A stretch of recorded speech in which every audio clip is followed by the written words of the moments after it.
With a Sam's Club membership, you get incredible savings every time you shop. Right now, Sam's Club members get a savings book with over $4,500 in exclusive offers. Pick up all the items you'll need for summertime snacking, like $3.50 off Wonderful Pistachios, $3.50 off Vita Coco Coconut Water, and $1.75 off Skinny Pop Popcorn. Come in now to stock up and take advantage of these special savings today. Join and save. Sam's Club. Life is better in the club. See club for details. Stop. Put some respect on my name. You understand me? You're listening to the Morning Punch-In Show with RB and Jae, live and direct from more cities than an Instagram model's bio. Get ready for some boxing talk on the clock. Let's face it, you're not working and somebody's got to pay for the Wi-Fi.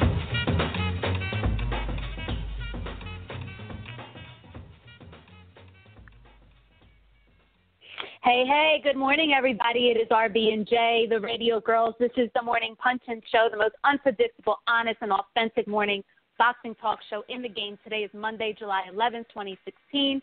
Our special guests today on the Hotline Bling will be Jessie Vargas and Jamel Herring. Let me properly introduce my PIC, my partner in crime, the creator and founder of BadCulture.net, Jae. What's poppin', Jae?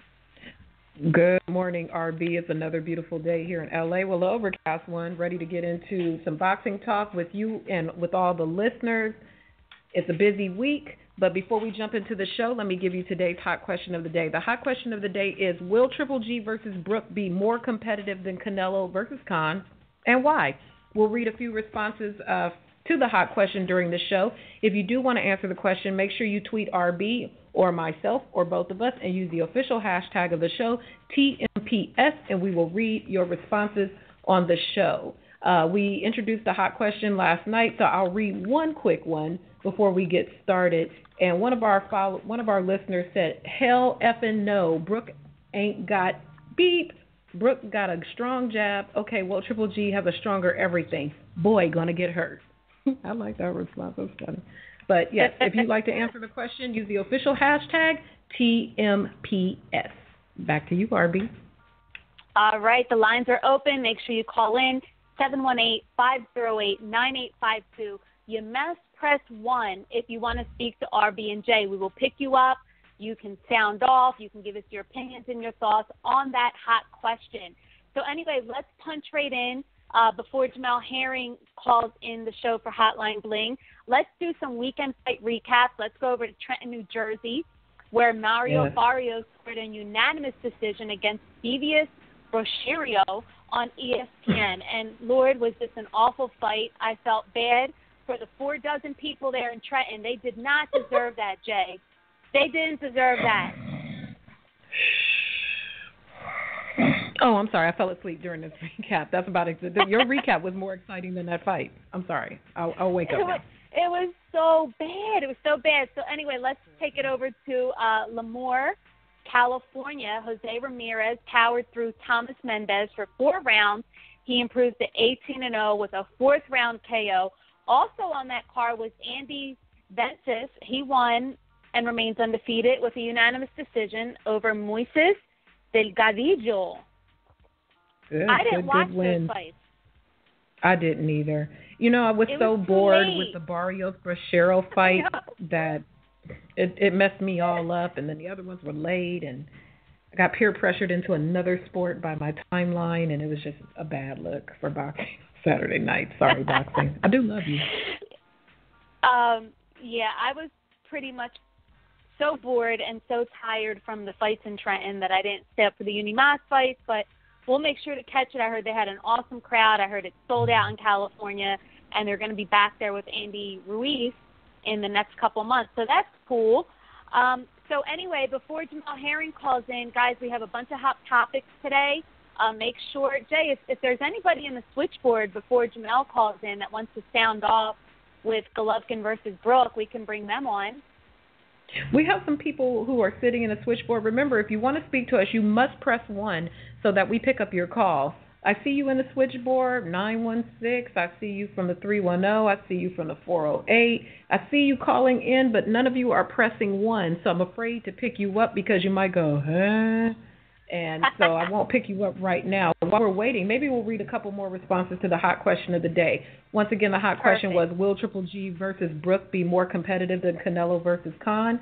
One of our followers, who is Sean E. Bear, says, no, it won't. Although Brooke is better than Khan, Triple G is on another level. That jab is something else.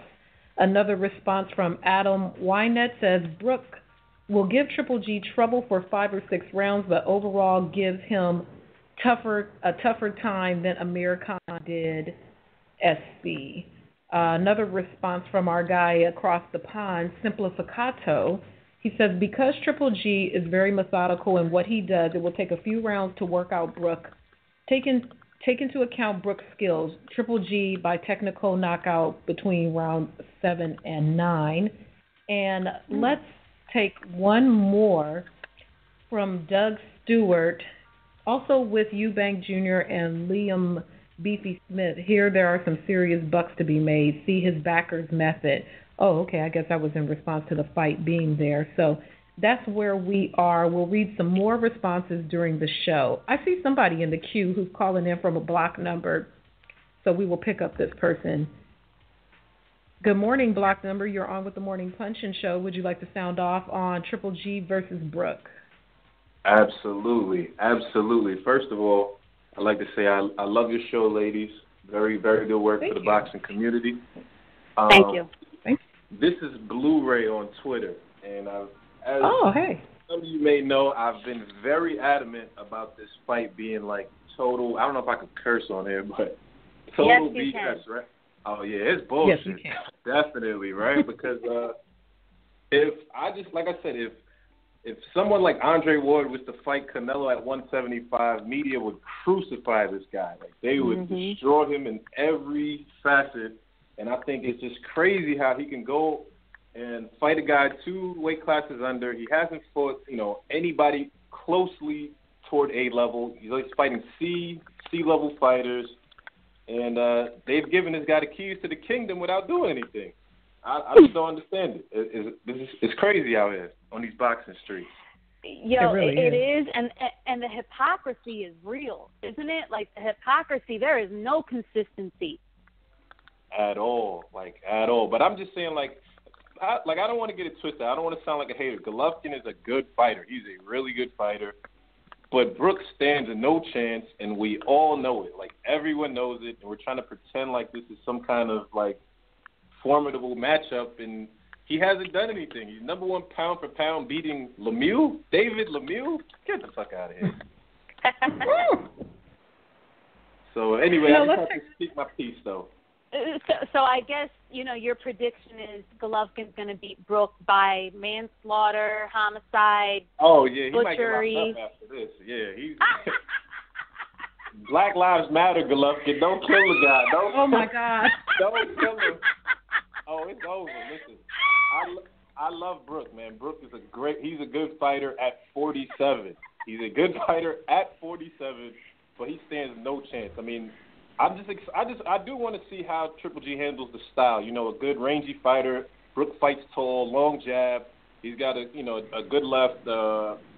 Straight right is pretty good, and he's accurate. So I just want to see how he handles that, as well as the clinch. Brooke is a clincher, and I can see Golovkin getting frustrated a bit with the clinch, but after round 5, it's over. A wrap. Oh, not even. All right. It's done. It's over. A wrap. So I definitely want to speak my piece, ladies. Thank you for doing that. What you're doing for the boxing community. I appreciate it. Yo, hey, Jay, you better follow me on Twitter, too. I'll be tweeting y'all. My bad. Tweet me right now so I can follow you back. I thought I was following you. So go ahead and tweet me, and I'll follow you back ASAP. I got you. I'm going to tune in. Do the good work. All right, thank you. For sure. All right, it looks like we have our first guest in the queue, RB. Hey, Jamel Herring. Good morning. Welcome to the Morning Punch-In Show. Hey, good morning, ladies. How y'all doing? We're good. Right. How are you today? I'm good. I mean, being me and my good spirit. Yeah, well, good. We wanted to catch up with you and get some updates from you. We watched you on July 4th, or the 3rd, should I say, on ESPN, and you fought Denis Shavkov, if that's how you say his name, and you showed so much heart and so much grit against him. You came up a little bit short in the 10th round. It was stopped. But, you know, ESPN did such a wonderful piece on you. You had the entire country rooting for you. How are your spirits today, and how has the reception been? Oh, you know, I'm feeling good. You know, like I look at it, it's a fight game. You know, things happen, even though that we want things to go a different way. But it's a fight game. But what's crazy is I actually won more fans over from that performance than my previous 15 fights before that. So, you know, it was you know, in the end, I could say it turned out more positive than negative for me. So, you know, I'm happy where everything's going.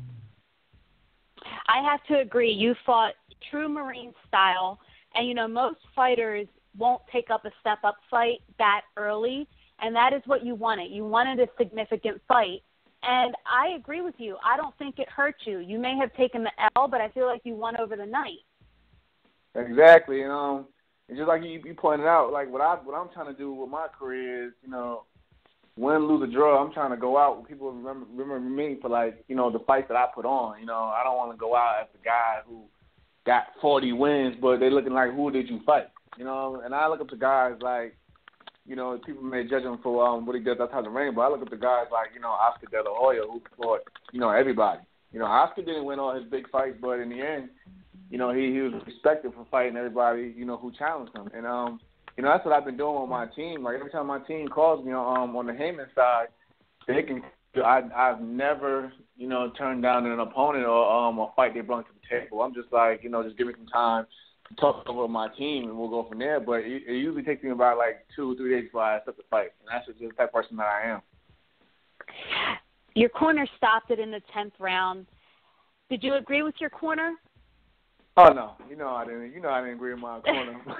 I mean, that was just me. I was like, hey, you know, and like, I spoke to him afterwards, and, you know, we had an understanding and everything. But, like, you know, me, I was just like, it's 10th round, let me just go out. Let me just go out the way I want to go out. You know, but I understand that they were only looking out for my health and concern. But, of course, like you said, that Marine mentality, I was just like, yo, just let me go out the way, you know, how I came in. Jamel, this is Jay. As you look at your performance, do you think is there anything you could have done differently? Oh yeah, man. There's a lot of things I could have done differently. You know, like my main thing was the basically you see in the beginning was try to box, but you can clearly tell that, you know, from his style that he wasn't backing down and he wasn't going to stop coming. So basically, you know, to save my legs for the remainder of the fight, you know, I just had to just bite down and just go toe to toe. I mean, I could have been a little bit more defensive, going toe to toe, obviously, but you know, there's a lot of things that I see now that I could have done. But I'm actually grateful for that type of fight because, you know, mentally now I know what to look out for when it's time to go back to that level of fighting, you know, opponents. So I actually look at that fight as a positive more than anything because I'd rather you know, learn now early in my career and then, you know, later on that it could be worse. Yeah, you can kind of say that you had to. Oh, I'm sorry. I was going to say you could say that you had to swim in the deep waters already. Exactly. Did you figure those things out about yourself just based on your performance or from rewatching the fight? Just based on my performance. Like when I was in like maybe like going into like the 6th round, you know, I started to pick up on things, you know, and I was like, okay, I need to start doing this and start, you know, focusing on this because he's doing this and that. But, like, you know, it's crazy because a lot of people don't know. Like, after the 6th round, I got hit. I couldn't hear at my right ear. I couldn't see at my right eye. I had a hole in my lip. So I was like, you know, at that point in time, I was just like, hey, you know, you're here for a reason. You got to just go for broke. And I just had to basically fight through a lot. But, you know, just, like, watching it and, like, you know, experiencing it, of course, you pick up on things. But, like I said, overall, I'm grateful for the, you know, fighting an opponent of that caliber. And like I said, I learned from it, and I promise that, you know, it's going to be a lot different the next time I step back in the ring. Yeah, I remember you were relentlessly seeking the Javier Fortuna fight, and you were going to have to drop down to 130. So, again, you were looking for a significant fight. You were willing to risk it. Do you think you were overtrained for this fight in July? It's crazy because I've been hearing that from like a lot of people, even in my camp, because I was already training, you know, way back in April, you know, when I was called for for tuna opportunity. An opportunity, like I said, that I wasn't even really looking for. It came to me, and I was just like, okay, give me some time. Let me talk it over with my team. I was like, you know what? I'll take it, whatever. But we all see that fell apart. But you know me, I stayed in the gym all the time, so I was still training. And we actually went for the afterwards. We went for the Shavakov fight, but they had turned it down originally because we were supposed to fight someone else in June. But once again, I stayed in the gym. But like I said, I think eventually it all caught up to me by the time of the fight. Like, I was in shape because I went 10 strong rounds, but there's a lot of things that I felt that my body couldn't do because I was just like a little worn out from my from muscle aches and everything like that. All right. So, have you talked to Al Heyman after this defeat? Is there a game plan for you moving forward? Let me just go into the story with Al, which is funny because I don't think I've ever shared this story because I know we had that everybody had basically like that myth about Al, and this is a true story. I never forget. It was the Mayweather Maidana first fight weekend. I had fought in Vegas around that time also, and I never forget. I was in the airport Sunday morning trying to get back to the East Coast, or whatever. And I was with Rashid Warren, and I was basically trying to get to my terminal. And I never forget Rashid Warren was telling me like, "Hey, you just walk right past Al."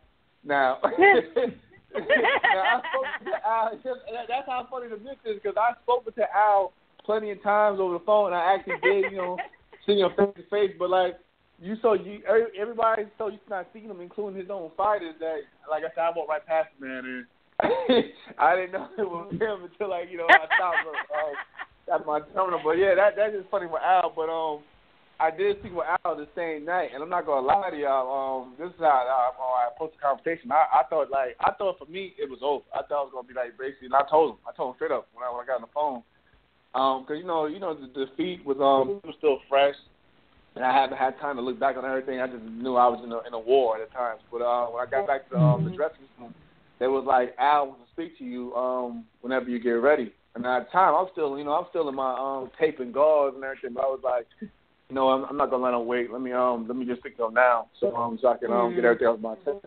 So when I spoke to him, I told him straight up. I was a little bit disappointed. I told him I was disappointed with how everything went, but I thought like I was gonna be put on the shelf, and that was it.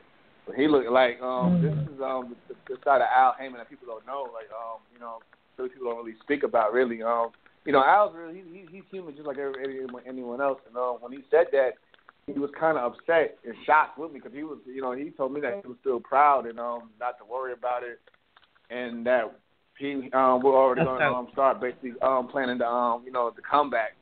So me and Al had a great conversation. Matter of fact, I was supposed to hear from him soon again, but right now he's handling a lot of things. But we're going to sit down and talk again. But he was proud of how basically more importantly how I carried myself as a person after the fight. So that's why he was like, we're just going to take some time, but we're going to work on some things and we'll come right back. The way that you accepted defeat, as a true soldier, you're able, the fans were able to relate to you because as human beings, we all go through trials and tribulations and we all fail and we lose and we get back up. And so you made yourself relatable. Like, you took a challenge, you rose up, you dared to be great. You came up a little short, but we could relate to that. So, I don't feel the fight hurt you. Al Heyman doesn't think the fight hurt you. I think it did wonders for you, actually.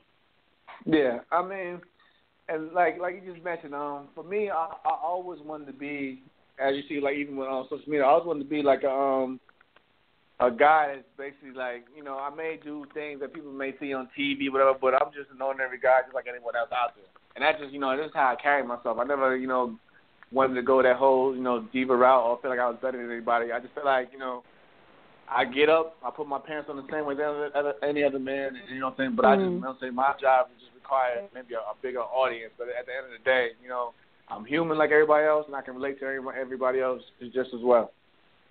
Listen, before we let you go, talking about social media, you've had some Twitter fingers this morning. I don't know what the hell is going on your Twitter. Who are you beefing with? What is going on here? It's crazy because I don't do the whole beef thing over Twitter, but as we all know, other than besides boxing, we've been going through a lot of crazy attention, and in the country, whatever, especially with terms of racism. But I was just pointing out, somebody who also was African American, just like myself, he was basically going on like saying, other races with with devils and this and that, and I just had to basically speak my opinion, like you can't fight ignorance with ignorance, point blank. You understand me? Yeah. And the crazy about it, respect on my name. You understand me?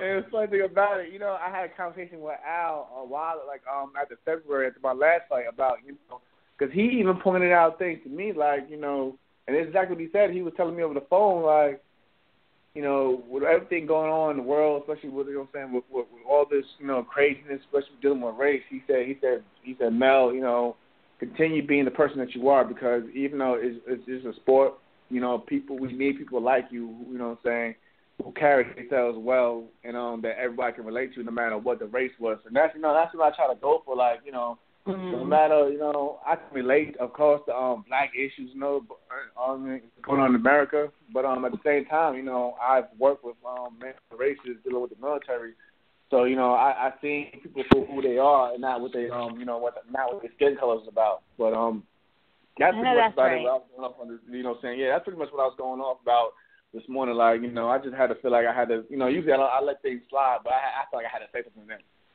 Yeah, well, that's really good advice, and I was kind of raised the same way. I'm colorblind. I was raised with, Puerto Ricans and blacks and whites and Italians and Asians, and so people that see color, I just don't get it. But we weren't all raised the same. So, but anyway, listen, Jamel, thank you so much for the quick drive-by on Hotline Bling. We're so glad that you're in good spirits. Thank you for the updates. You got 2 girlfriends over here with RB and Jae. You're welcome on the show anytime, and make sure you. Yeah, I was going to say, make sure you come back and keep us posted on everything. Oh yeah. Like I said, right now, I'll probably be back maybe, honestly, October, November. I'm trying to come back with a quick turnaround, so y'all the first to know that. Just letting y'all know. All right. We got that word on the curb. All right, Jamel, have a great day. We'll talk to you soon. All right. Talk to you later. Y'all take it easy. All right. Bye-bye. The Caribe Hilton Hotel in San Juan, Puerto Rico will host the 29th WBO convention October 17th through October 21st. The World Boxing Organization is a sanctioning organization currently recognizing professional boxing world champions such as Sergey the Crusher Kovalev, Gilberto El Zurdo Ramirez, Terrence Bud Crawford, Jessie La Nueva Generación Vargas, Roman Rocky Martinez. Registration forms and advertising opportunities are on our website at WBOboxing.com. The WBO also has a mission that extends beyond the ring, so help join the WBO on this fight, and for more information on the WBO Convention in Puerto Rico and the Kids Drug Free Program, visit WBOboxing.com. And we are back. That was great. Jamel is a really cool dude, Jay, don't you think? Really cool, really down to earth. Like you said, very relatable to a story of rising over adversity, and sometimes taking an L sets you up for an even bigger W. So kudos to Jamel Herring, and we look forward to talking to him again in the future. I know that's right. So, look, let's move right into hot topics. There's 2 hot topics that we want to touch on before we get Jessie Vargas on the Hotline Bling. Let's start off with last week. It was announced that Golovkin is fighting Kell Brook, and it was announced for September 10th. Brook wanted the 160 weight, no catch weight. He's been getting lots of props for moving up 2 weight classes for this fight. Tom Loeffler says Chocolatito could still appear in a split HBO broadcast on the 10th, maybe in L.A. Jay, your initial thoughts when you heard Golovkin versus Brook set for September 10th? Ain't worried about nothing. Nigga ain't worried about nothing. That was my thoughts upon hearing about Golovkin versus Kell Brook. With all due respect to Kell Brook, Triple G. Ain't worried about nothing. Nigga ain't worried about nothing. Nigga. Triple G is going to have him a good night. Kell Brook might come out a little strong like Khan tried against Canelo, and then, boom, he's going to get laid out. You heard it here. Well, let's talk about what some people in the industry have been saying. So Eddie Hearn says that Eubanks made the Golovkin deal pretty much impossible. So that fight was out the window. He offered it to Brook, and Brooke only took, I don't know, a couple days to sign on the dotted line. Bob Arum sounded off after the announcement. Bob Arum is so funny. He's like, Golovkin's fighting a welterweight? Is this even a fight? You know, this is absolutely fucking crazy. So Bob Arum's mad. Juan Manuel Marquez, you know, he's like, yeah, Brooke is good, but Golovkin's too strong. This doesn't make sense. Robert Garcia, everybody's favorite Mexican trainer, he thought it was a joke. He really thought that when they announced the fight that it was a joke. He's like, this is comedy. So, hey, RB. You got yeah. You want to know what Golovkin thinks about the fight? Yes. Ain't worried about nothing. Nigga ain't worried about nothing. Nigga. That's what Triple G thinks about that fight. All right, well, look, we have to be consistent, Jay. And me and you, we like to call it down the middle. You know what I mean? Like, that's right. You can't slander and slaughter Canelo, but then give Golovkin a pass for this. Absolutely. Absolutely. You know, we look at how much ribbing that Canelo took on social media after the fight was announced with Khan, and Khan was praised for his lion heart and stepping up, and Brooke is being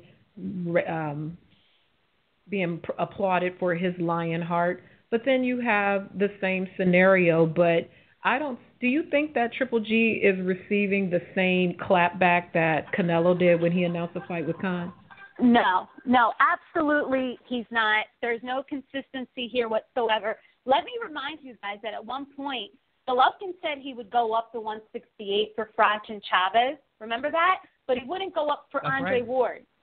Okay? That's right. Then he was willing to go down to 154 for Floyd Mayweather, but he was not willing to go down for Canelo. So you can't have it both ways. You can't say, oh, Canelo's a chump, he fought Amir Khan, and you fighting Kell Brook. That's right. Because he's fighting that fight because ain't worried about nothing. Nigga. He ain't worried about nothing. He took that fight on the dotted line, and there's nothing wrong with that. But just after so much grief Canelo Alvarez was given for taking Khan, if you have such an issue with the fight and now you're doing the same thing, then what the hell? I don't know. Inconsistency is terrible. Yeah, guys, remember, if you want to talk to us, make sure you call in, but you have to press 1. If you want to sound off on Golovkin Kell Brook, whether you love it, whether you hate it, whether you're indifferent, make sure you press 1 so we could see that you want to speak your piece. And, Jay, if anybody does press 1, feel free to let me know and bring them on. I did read a quick article last night by Adam Abramowitz on snboxing.com, and he actually made a really good point. He said, you know, this is the essence of prize fighting. So whether you love it or you hate it, this was a financial case for Golovkin Brook. They're both going to probably make career-high paydays.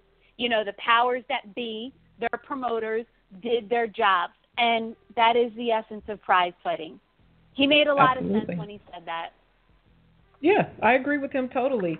We give a lot of grief, but it is prize fighting, and we have to keep that at the forefront of our thoughts. But more importantly, if you didn't like Canelo Khan, then you shouldn't like Triple G versus Brooke either. I don't care if GGG is a small middleweight and Khan is a big welterweight. They don't fight at the same weight class. They don't campaign at the same weight class. If you had a problem with one, then have a problem with other. Just because it's your boy now who's fighting in the fight, don't justify it. Don't try to spoon feed it to us like we're stupid. Have the same consistency across the board. That's all. And for the record, we're not Triple G haters. We like Triple G. Just don't like the matchup. I like Triple G. Yeah, I also like being consistent.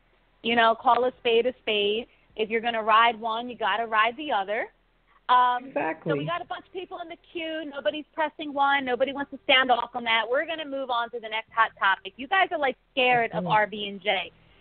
So anyway, other news last week, Rock Nation Sports boxing COO David Itzkowicz abruptly resigned last Thursday. Word on the curb is that he's going to head to Ringstar Sports, which is a new promotional outfit that was started by Richard Schaefer a few weeks ago or whatever. They worked together when they were both at Golden Boy Promotions. David left Golden Boy before things got really ugly and really messy over there. Remember when all that shit came to light about the fighters not resigning and what Heyman was doing and all that stuff. So we know that Schaefer's putting together his company. He's looking for some solid infrastructure. And Itzkowitz, he is widely respected within the industry.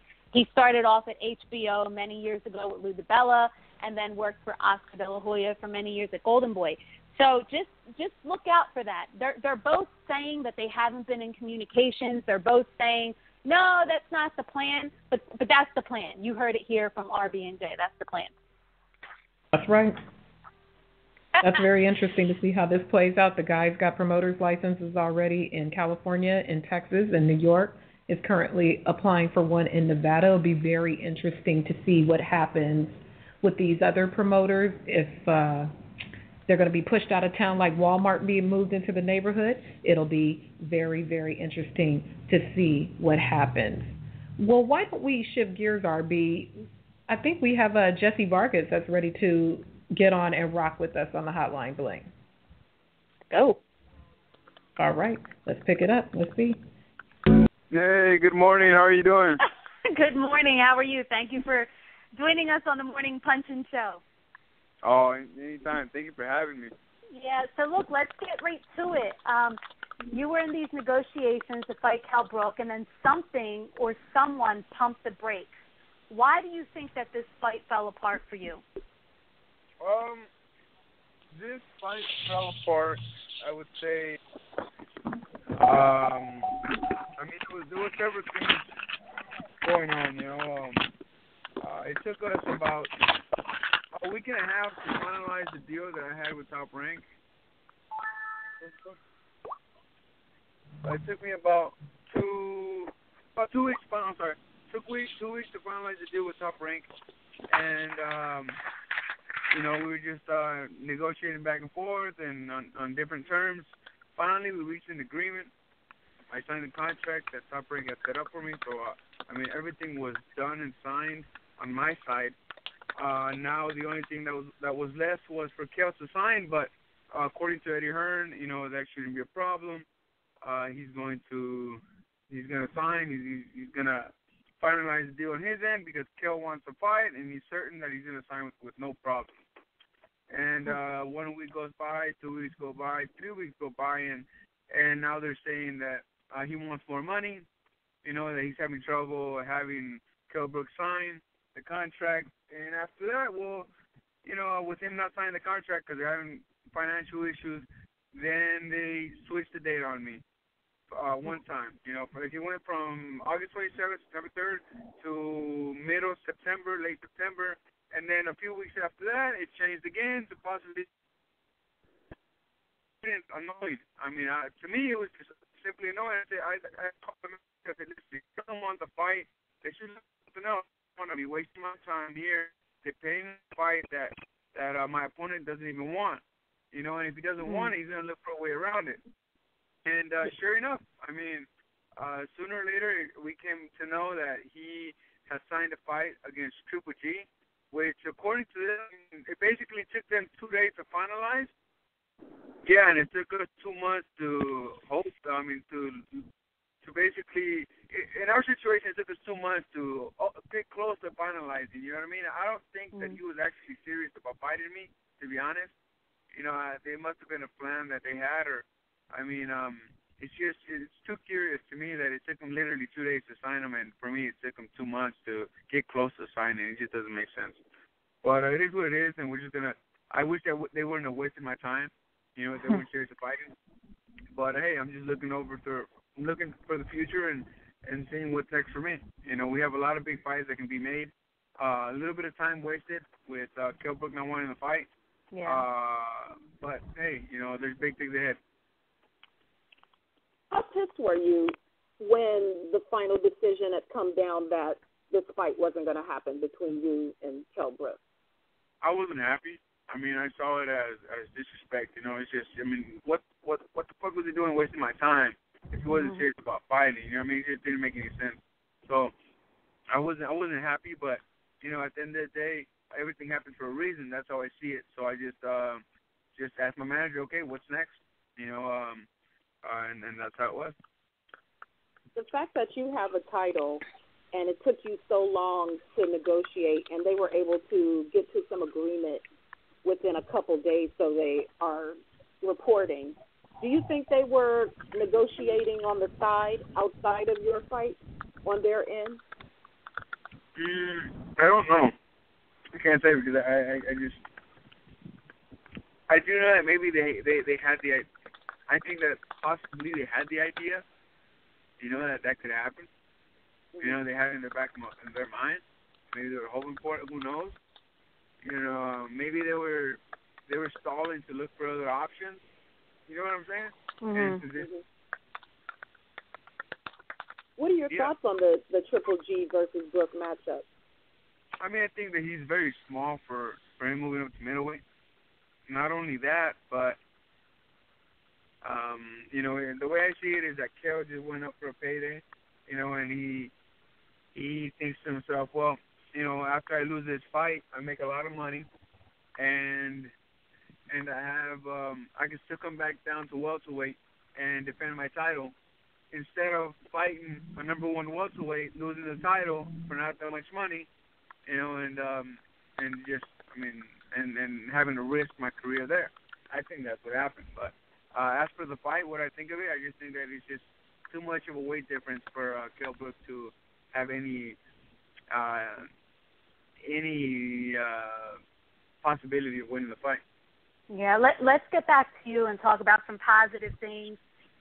Seguir pa'lante, you know how they say. So Bob Arum says that he's going to have a big announcement regarding your next fight. Hopefully this week or next week. Your name has been in the mix for the Pacquiao fight in October. True or false? Well, from what I hear, it's true. So I do know that we have something big coming through on Cameron and my promoter said, just have patience and we're working for something big for you. And I said, okay. I trust in Bob and Cameron and that's what they told me. So I am very positive that we have big things coming. And I hope that my name is included in that big announcement. Yeah. Do you think realistically the Pacquiao fight could happen before the Bradley rematch? I think that with me being champion, any fighter would like to fight for the championship, the title. So it's very possible, and not only that, but everybody knows that I'm a warrior, and I always come to fight. So it's definitely possible with either opponent. There's also other names that have been thrown around, but it's very possible. I know that, a lot of people want to see the Bradley rematch, and a Pacquiao fight would also make sense. So the good thing is that we have options. That's the way I see it. And either fight, I'm sure that the fans will gravitate towards, and they'll be happy to see. Yeah, last week you had somebody calling you out quite a bit, and it was Jose Benavidez Jr., and he keeps on saying that after he beats Santana, he wants to fight you. Is that a fight you're interested in? Like, would that do anything for you, a fight with Benavidez? I haven't heard much of him. I didn't know he was calling me out.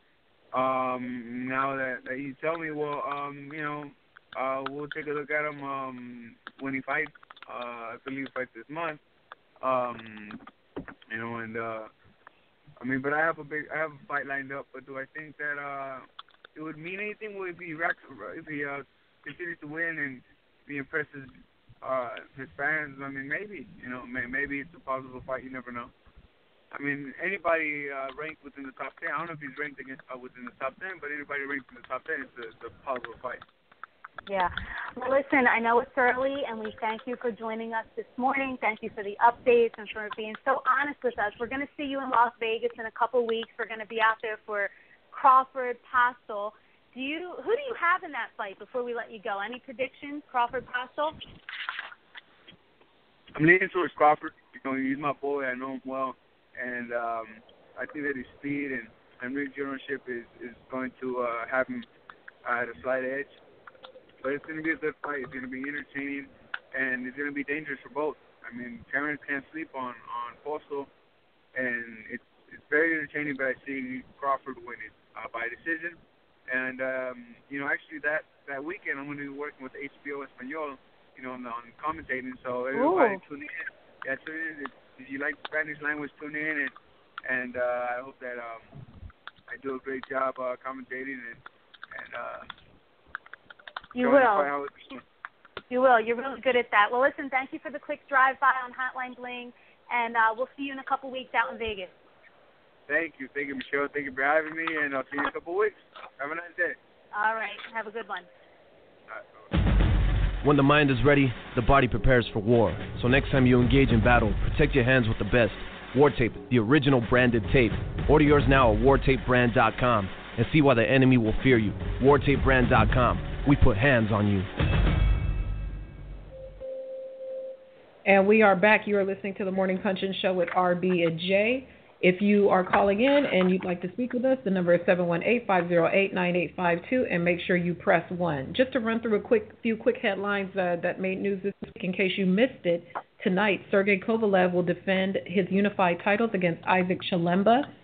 HBO World Championship Boxing telecast begins at 10:15 Eastern Standard Time. Chilemba, I don't see Chilemba upsetting the apple cart. So after tonight, it looks like we will be full speed ahead in seeing a fight between Sergey Kovalev and Andre Ward. Also, Anthony Joshua versus Bermane Stiverne is being eyed by Eddie Hearn for some time in November. Anthony Joshua continues to make his mark in the heavyweight division. Bermane Stiverne will be a pretty good test of where he's at. Let's just hope that Stiverne isn't dehydrated for the fight. Gilberto Ramirez injures his hand and will be withdrawing from the HBO pay-per-view broadcast. He was scheduled to fight on the undercard of Terence Crawford versus Victor Postol. So unfortunately, Zerto will not be on that card. He had to withdraw with a hand injury. Jarrell Miller will be facing off against Fred Cassie on August 19th in Rochester, New York, and you can catch that fight on Showbox. And finally, Saddam Ali will most likely be on the Canelo versus Liam Smith card on September 17th. So stay tuned for an announcement with that. And back to you, RB. All right. Word on the curb. This is what everybody waits for. Everybody gets through the whole show to hear this word on the curb. So here we go. Adrian Broner looks to have outpriced himself for the Manny Pacquiao fight. What a bummer, because we were all really excited for that fight. I thought it would be really intriguing, but he's really not about billions, because he has turned down a career high payday pretty much and priced himself out on that. Now, Bob Arum on Top Rank, they do still have October 15th on hold in Las Vegas. And we just heard from Jessie Vargas that he might be in the mix for the Pacquiao fight, and it might land at the Mandalay Bay.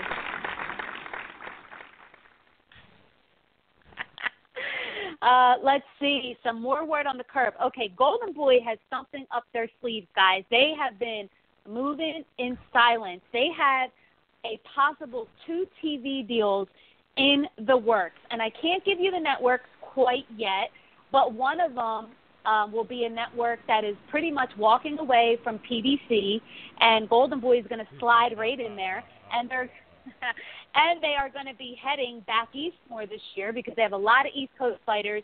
So look for them to be doing some more shows in D.C. and maybe around the New York, Philly area as well. Another piece of word on the curb, we mentioned this a few weeks ago, but Brandon Rios, his contract definitely is up with Top Rank. Top Rank, I don't think, cares too much about this either way. He gave zero effort against Tim Bradley. So, I don't think that they're going to resign him. I don't believe that Brandon Rios wants to resign. But word on the curb is he may be fighting over at PBC. Ooh. That's not a shocker. Hey, they got space. Right? They always got room All right, for more. They're like Jello. The last piece of word on the curb here, there is a big fight that is now going to purse bid. Jamal Charlo versus Julian J. Rock Williams is going to purse bid. All the IBF registered promoters have been invited to bid on this fight. So back in May, the IBF ordered Charlo and Williams to begin negotiations on their mandatory defense. Well, they were not able to reach an agreement within the time frame that was set. Therefore, now the IBF is calling for purse bids, and this will happen on Tuesday, July 19th. So who's going to win the bid using Al Heyman's money? Will it be Mayweather Promotions? Will it be DeBella Entertainment? Or how about this? How about the curveball? Maybe it'll be Richard Schaefer with Ringstar Sports. Ooh. If not, it's going to be the Morning Punch-In Show with RB and Jae. We're going to promote that fight. All right. So that's it for my word on the curb. Soak it up. Make sure you share it. Make sure you give RB and Jae on the Morning Punch-In Show some credit. Jae, let's wrap up with the weekend fight schedule. Yes, let's get right into the fight schedule. We are trying to do a drive-by this morning, so let's get right into what's going on this weekend. Tonight in Russia, as we mentioned before on HBO, Sergey Kovalev versus Isaac Chilemba. So make sure you tune in at 10:15 Eastern Standard Time to see the Crusher crush once more against Isaac Chilemba. Tuesday on Fox Sports 1, Bradis Prescott versus Levan Gyamacheva. That sounds good. So make sure you tune into that on Fox Sports 1. Friday on ESPN, Sergey Lipinets versus Walter Castillo. Also on Friday on Estrella TV, Jason Velez versus Rene Alvarado. Saturday on Fox, the big heavyweights take center stage. Chris Arreola, Deontay Wilder versus Chris Arreola, live from down south. So make sure you tune in and have your hot wings and gumbo ready. And then Saturday on Unimas, Jesse Magdaleno versus Fernando Vargas. So that is your weekend fight schedule. Make sure you tune in and make sure you tweet your girls, RB and Jae, during fight night so we can talk about it. That's right. So, look, we are going to close out. We are going to be off this Wednesday, Jae, for the Ruckus because our girl Jae is going to be working the red carpet at the ESPYs. Hey. Congratulations. Yeah, so make sure we are so hyped. That is so dope. Thank you so much. If you're watching ESPN and you can play Where's Waldo, if you see your girl on the red carpet, make sure you tweet me so that and tell me how I look because I'm getting my hair done right now while we're doing the show. So, watch the ESPYs on Wednesday, and if you see your girl, make sure you tweet me and screenshot me, okay? Because I'm banging. Yeah. Well, look, everybody knows the drill. Visit badculture.net, ragingbabe.com. We appreciate you so much for listening today. Shout out to Jessie Vargas, Jamel Herring, Jae, my amazing PIC. Catch us every Monday morning right here from 8 to 9 on the Monday Morning Punch-In Show. Thank you for making us a part of your day. RB and Jae, it's a wrap.